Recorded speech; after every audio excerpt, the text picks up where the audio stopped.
Voilà, j'espère que ça va pour vous, que vous n'avez pas raté une miette des infos proposées par la rédaction de la radio Guyane, la première. Nous sommes maintenant ici à l'épicerie Tidegras. Vous avez vu notamment quelques photos, l'inauguration avec nous, mais une pilière, hein, c'est même la seule aujourd'hui à diriger l'épicerie Tidegras, mais il s'agit de Enrika Innocent. Bonjour Enrika. Bonjour Tano. Bel bonjour, à comment tu fais?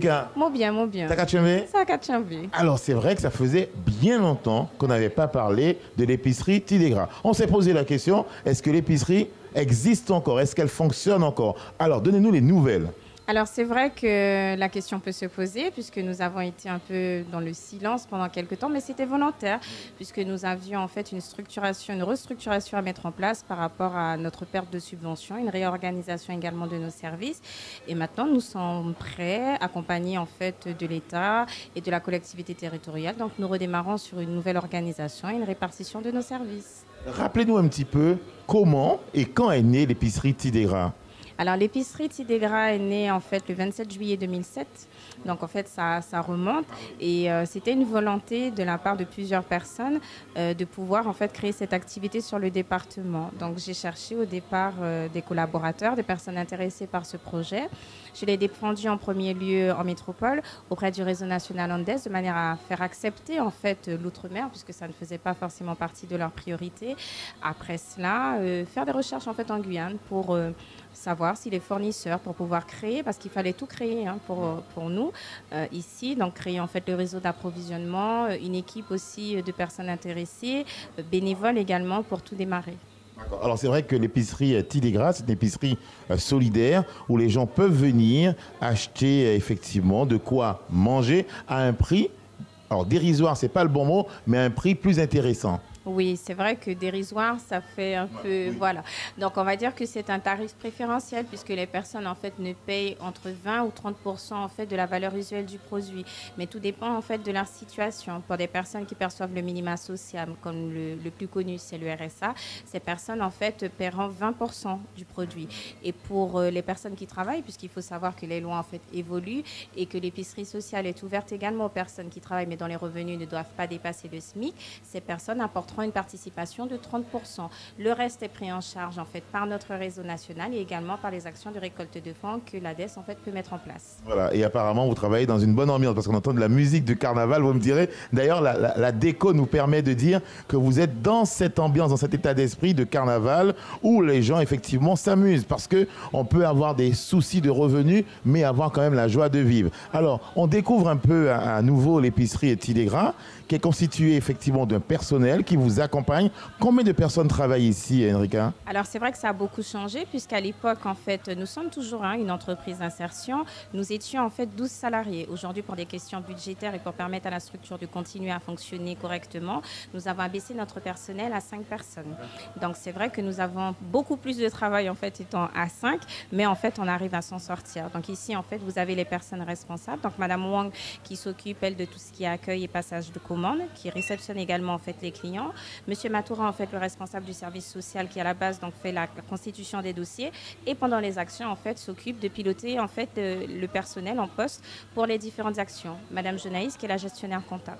Très bien, alors M. Matourac, effectivement, commence déjà l'accueil des clients. En fait, ils viennent à 16h. Voilà, ils viennent effectivement très tôt acheter leurs galettes. Tout à l'heure, je vous parlerai effectivement de la galette solidaire qui fonctionne bien. On va poursuivre la visite parce que, effectivement, l'épicerie Tidegras, au départ, c'était ça. C'était une épicerie avec, effectivement, mais des produits de la vie de tous les jours, des produits que l'on trouve ici. Alors, vous ne faites pas de concurrence aux commerçants, aux épiciers qui existent, aux épiceries pardon, qui existent ici, mais vous apportez effectivement autre chose à la population qui vient ici. Hein. Oui, tout à fait. Donc, nous ne sommes pas sur un marché concurrentiel. Ce n'est pas l'objectif en fait d'une épicerie sociale à proprement dit. Nous devons en fait accompagner et proposer un service d'aide alimentaire à des personnes qui rencontrent en fait des difficultés financières à un instant T. Donc, c'est pas quelque chose qui doit durer dans le temps. Nous avons une durée d'accompagnement maximum en fait de 6 mois. Donc, une personne qui vient parce qu'elle a un souci pour payer son loyer aura accès à l'épicerie sociale. Donc, elle pourra en fait faire ses achats à moindre coût. Donc, elle aura le fameux taux de participation dont on a parlé et le reste en fait, sera pris en charge par nous. Par contre, M. Matoura, ici présent, lui s'occupe également de l'accompagnement social de la personne, c'est-à-dire justement sur le projet pour lequel elle a été orientée. Par exemple, la payer de loyer, nous allons travailler avec cette personne, puisque comme elle va payer moins cher les denrées, elle va économiser sur son budget. Et l'économie en fait qu'elle aura faite, on va la réinjecter en fait sur la dette. Voilà. D'accord, ok, très bien, bien vu. Alors tiens, justement, puisque vous avez parlé de M. Matoura, on va le retrouver, M. Matoura, pour avoir un petit peu son rôle ici au sein de la structure. M. Matoura, bel bonjour. Oui, bonjour. Alors, M. Matoura, à l'instant, Mme Innocent nous expliquait un petit peu votre rôle d'accompagnant, donc notamment des personnes qui sont parfois dans une difficulté. Alors, ce rôle commence comment et va jusqu'à où à peu près? À mon niveau, je reçois effectivement les personnes qui sont justement en situation de précarité. On prépare un dossier constitué de pièces. Et une fois que le dossier a toutes ces pièces, le dossier passe en commission. Et ensuite, cette personne-là, une fois que le dossier passe en commission, est admise ou pas à l'épicerie.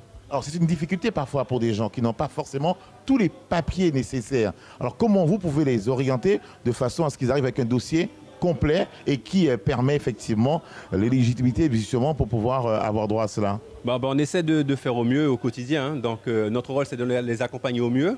Et les accompagner au mieux, c'est d'être un petit peu plus indulgents quand ils n'ont pas toutes les pièces au moment voulu.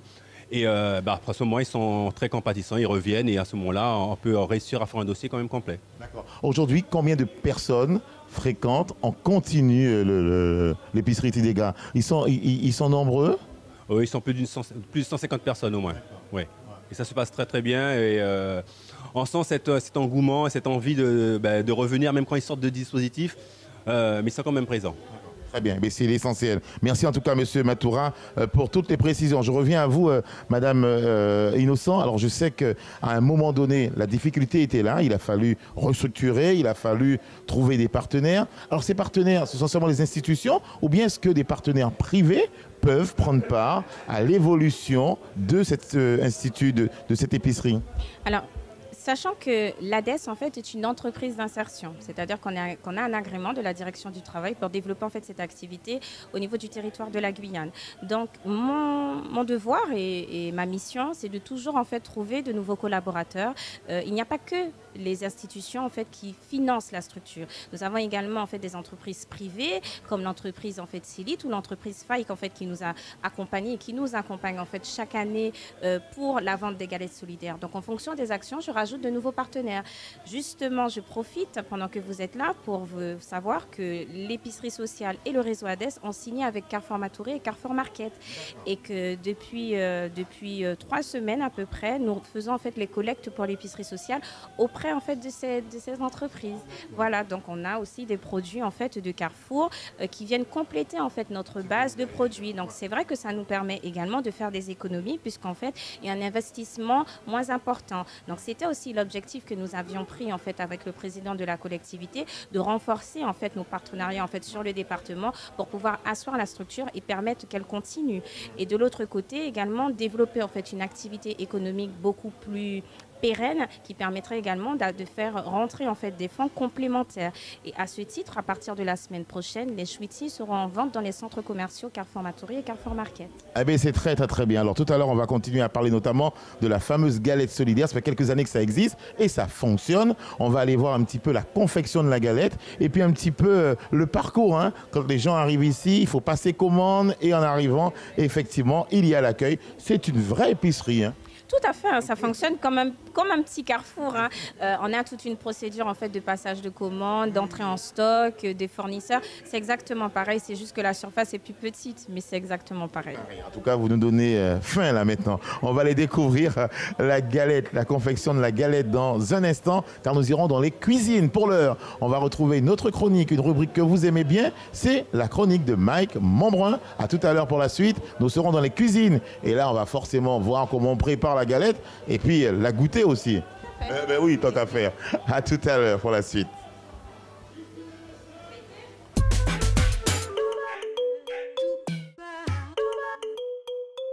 Comment est-ce que vous prenez soin de votre santé? Essentiellement alimentation et un peu d'activité physique. Mon secret, je n'ai pas tellement, mais je fais du sport. Ok. Ah, c'est important ça. Oui, c'est très important. Ouais. Comment est-ce que tu fais pour prendre soin de ta santé?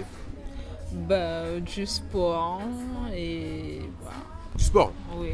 Bon, qu'est-ce que tu fais comme activité? Tu marches, tu cours, tu as une discipline particulière? Je marche, je cours, on balle. Ah ok, d'accord. Ouais. Mon secret? J'ai pas de secret en fait. Je fais un peu de sport, Ouais. mais c'est tout. Manger sainement, ouais, ça dépend. D'accord. Vous respectez les fruits et légumes, tout ça, vous mangez? Non, je pense pas, non. Comment est-ce que vous prenez soin de votre santé? Avec le travail. Le travail. Ouais. Le travail, c'est la santé. Voilà, tout à fait. Respectez l'adage, le travail, c'est la... Exactement. Le travail, c'est la santé, puis faire du sport au moins une demi-heure par jour, voilà. Faut avoir une activité plutôt régulière, je pense. Enfin, même si c'est un peu de footing, 1 à 2 fois par semaine, c'est suffisant. Okay. Et l'alimentation aussi, ouais, éviter les produits transformés, trop sucrés, trop salés. Vous mangez bio? Vous mangez bio des fois? Ça m'arrive de manger bio, mais pas toujours. Okay. En faisant pas mal de sport et en mangeant sainement, beaucoup de fruits et légumes. Et vous mangez bio aussi? Non, j'ai pas vraiment les moyens en fait. Surtout en Guyane, c'est un peu cher. Okay. C'est vrai que le sport, je fais pas trop, mais je m'y mets. Mais sinon, je mange vraiment sainement, surtout les légumes et les fruits. Je suis tout le temps au marché le samedi. C'est vraiment bien de surveiller son alimentation? Mais oui, franchement, c'est très important l'alimentation. Quand on mange bien, on sent que c'est tout naturel, quoi. On ne force pas. Je fais un peu de sport 1 fois par semaine. Ouais. Et puis le midi, je mange une salade. Voilà, nous sommes de retour et carrément dans l'atelier de confection de ces galettes, la fameuse galette solidaire. Alors, il y a avec nous Myrlène, c'est elle qui a trouvé la recette. Tout à l'heure, nous allons discuter avec elle un petit peu. Et puis, regardez un peu le travail qu'effectue Mercedes. Alors voilà, elle fait ça tellement bien depuis des années. Elle est là, elle aussi, elle est solidaire. Alors, Enrica, c'est vrai que là, vous nous permettez de rentrer dans l'atelier de confection. Cet atelier, justement, c'est là que vous préparez vos galettes. Exactement. Donc, quand on a démarré la structure, il fallait tout de suite en fait penser à des activités que l'on pouvait faire qui permettaient en fait de récolter le fonds. Donc, nous avons, en partenariat avec une société qui n'existe plus, hélas, en fait, en Guyane, qui était la société Aprodim, nous avons mis en place en fait l'installation de cette cuisine professionnelle qui permet de donner des cours aux bénéficiaires. Voilà, mais également de créer en fait nos actions de récolte de fonds comme le bouillon solidaire, les galettes et tout ça. Donc ici, donc on a Myrlène qui s'occupe, donc c'était son idée lorsqu'on a cherché en fait quoi faire comme action pour récolter des fonds. Elle a dit pourquoi pas les galettes solidaires. Donc on a cherché toute une communication autour. On a mis l'accent en fait sur le côté traditionnel, également les valeurs puisque c'est ce qu'on essaye en fait de garder. Et puis à côté vous avez donc les salariés, les 2 salariés en fait en cuisine et Madame Reynoso qui nous a toujours aidés en fait, qui est une bénévole. Voilà. Très bien. Et elle aussi, elle fait ça avec beaucoup de plaisir. Alors Myrlène, l'action galette solidaire, c'est une idée qui vient de vous. Pourquoi une telle idée a germé? Pourquoi une telle idée de galette solidaire? C'était un moyen de récolter des fonds pour aider les personnes nécessiteuses. C'est vrai que ce n'est pas quelque chose que l'on veut faire toute l'année, mais sur une action ponctuelle, ça pouvait être très intéressant pour nous donner le coup de peps qui manquait à la structure. Alors c'est vrai que pour une action ponctuelle, aujourd'hui, depuis quelques années, c'est devenu une action pérenne. Ben oui, puisque ça fait quand même, je crois, déjà plus d'11 ans que l'on s'est lancé dedans. Et puis, fort du succès, on a continué. Alors on dit que les galettes de Tidégras, ce sont des galettes de Tidégras. Et il y a ça nulle part ailleurs. Alors quelle est la recette de Myrlène? Alors la recette de Myrlène, ça a germé de sa tête parce qu'elle attendait, elle avait une attente, elle recherchait quelque chose de particulier et elle s'est rendue compte qu'elle ne pouvait la trouver que dans sa tête. Alors, elle a elle-même... Est-ce que la recette, vous l'avez notée depuis? Parce que si jamais un jour, vous ne pouvez pas être là. Ça va perdurer. J'ai passé le flambeau. Alors, Myrlène, c'est vraiment des galettes traditionnelles. C'est les galettes créoles. Oui, oui. C'est des galettes créoles. Fait comme toutes les galettes, à base de beurre, de sucre et de farine, avec le petit plus. Le petit plus, c'est quoi le petit plus? Ah, c'est un secret. Alors, c'est vrai que... On voit là, vous êtes en train de terminer les galettes, vous installez les fèves, la fameuse fève que beaucoup de personnes espèrent avoir ou pas, parce que voilà, parce que dans les enfants oui, mais dans la tradition de la galette, il faut la rendre. Hein. Il faut la rendre, c'est ça le procédé. Mais bon, c'est vrai que les enfants adorent trouver la fève. Puis les adultes prient de ne pas la trouver. Ça, c'est pas... Pour ne pas avoir à rendre. En moyenne, combien de galettes faites-vous en une journée? Ça dépend, mais on tourne à peu près sur une cinquantaine de galettes. Cinquantaine de galettes? Oui, Waouh. Ouais, quand même. Très bien. Bon, il a fallu quand même, je suppose, investir parce qu'il fallait un four professionnel, il faut vraiment du matériel. Regardez là, aujourd'hui, c'était... À l'époque, on tournait à la main? À la main. Ouais. Au départ, quand on a commencé à la main. Et puis aussi avec un plus petit mixeur, mais qui a finalement rendu l'âme parce qu'on lui demandait trop de choses. Quelles sont les réactions, Hendrika, des gens quand ils viennent acheter leurs galettes ici? Ils disent quoi après? Waouh! Ils reviennent la fois d'après? Je ne savais pas que c'était aussi bon. Donc je reviens à chaque fois. Ou sinon, ils attendent. On attend la période. Mais ça nous arrive aussi de faire des galettes hors saison, sur commande. Mais la première réaction, c'est trop bon. Alors vous me disiez, et Myrlène aussi, 50 galettes par jour à peu près. Est-ce que vous avez déjà fait une moyenne de galettes après une saison de carnaval? Puisque la galette va avec la période de carnaval. C'est-à-dire que lorsque le carnaval est très long, on fait à peu près 450 galettes. 450, on peut tirer en fait jusqu'à 500. Pourquoi? Parce qu'on fait aussi des galettes pour les comités d'entreprise. Et lorsque la période est plus petite, on en fait 350 à peu près. Ouais. C'est quand même pas mal. Et ça vous permet de récolter des fonds pour pouvoir mener d'autres actions. Exactement, c'est tout à fait l'objectif. Notre investissement et tout ce que l'on met en place comme action de récolte de fonds nous permettent de l'autre côté de réinvestir, soit dans l'achat de denrées alimentaires ou soit également dans des achats de certains en fait, matériaux dont nous avons besoin pour faire fonctionner la structure. D'accord. Alors, on va effectivement laisser travailler Myrlène, Mercedes, toute l'équipe, et peut-être savoir aujourd'hui, quelqu'un qui nous regarde là maintenant et qui souhaite acheter une galette chez vous. Comment ça se passe? Quel est le circuit? Alors le circuit, c'est juste appeler au 0594 31 67 92 et juste passer commande. Donc il y a une personne en fait à l'accueil, Madame Wang, qui réceptionne en fait les appels et qui demande en fait à la personne qu'elle souhaite, et également les garnitures que nous avons à disposition. Donc c'est vrai que nous avons réduit en fait notre gamme parce qu'on essaye aussi d'évoluer.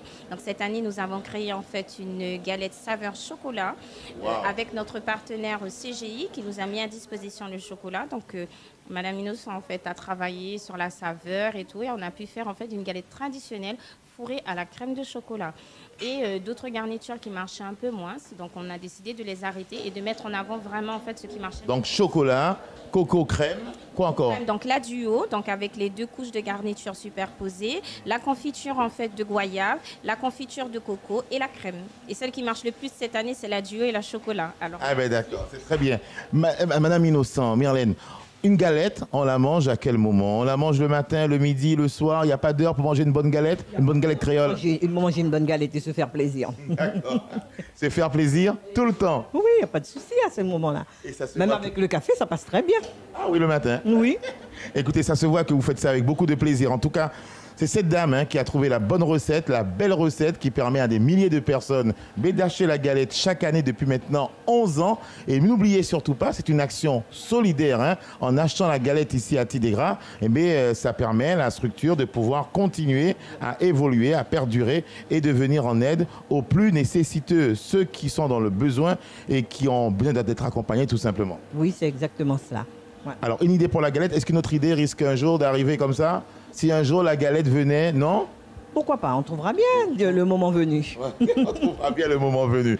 Très bien. En tout cas, merci beaucoup Myrlène. Merci Mercedes. Merci à toute l'équipe qui nous a accueillis. Rappelons un petit peu l'adresse de l'épicerie Tidégras. Vous n'avez pas changé d'adresse? Non, ça fait 11 ans que nous sommes installés dans ce local et nous remercions en fait les propriétaires, le Vélo Solex Club, d'avoir bien voulu en fait nous accueillir. Et donc nous sommes situés au 5 avenue François Rongeon. Et pour les galettes, donc c'est toute la semaine, les personnes peuvent passer commande. Ils peuvent aussi venir sur le site. Nous tirons en fait nos grilles pour montrer que nous sommes là et que les personnes peuvent venir. Voilà. Merci beaucoup, Hendrika Innocent. Merci encore une fois à l'épicerie Tidégras. Eh bien, mes amis, ce que nous allons faire maintenant, puisque Myrlène nous a dit on peut manger la galette à toute heure, eh bien, on va la goûter, cette galette. Merci, magnifique. Merci beaucoup. On se retrouve très vite sur Guyane la Première pour vous faire découvrir d'autres personnes qui travaillent avec passion et cœur. Merci. Bye bye, à bientôt.